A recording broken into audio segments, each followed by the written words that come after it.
This is a complicated idea, so I'm going to do a longer video on it while I kind of like get ready for the day.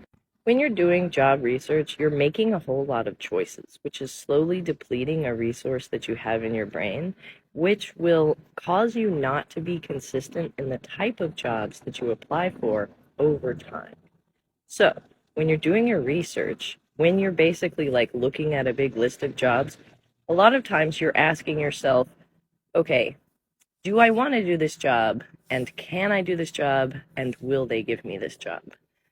This is the thing that will deplete your resources the fastest, right? And so what you want to do is batch them so that you're not doing an expensive self-evaluation check every time you look at a job title.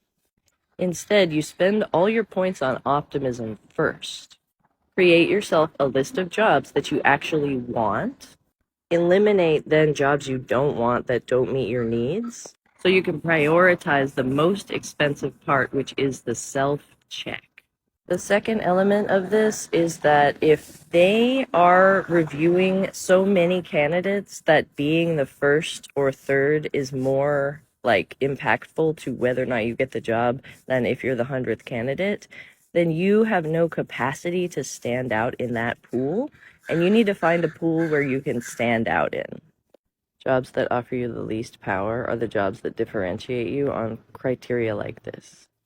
So time is money.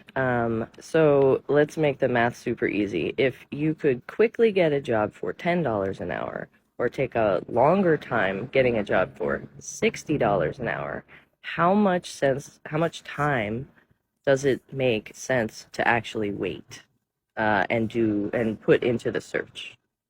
And that's the deep calculus in this, right? It's how fast do you need money? How close to the edge are you, right? And that's why like class dynamics really get into this.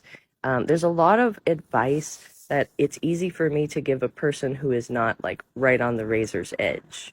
That just don't make sense for somebody who needs a job yesterday because they now don't have like a way to pay for anything.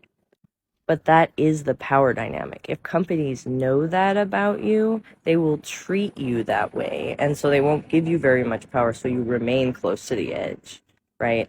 And so this is why it's imperative that when you do have some stable job, that you're doing this search process so that you're finding a job that can get you further away from the edge.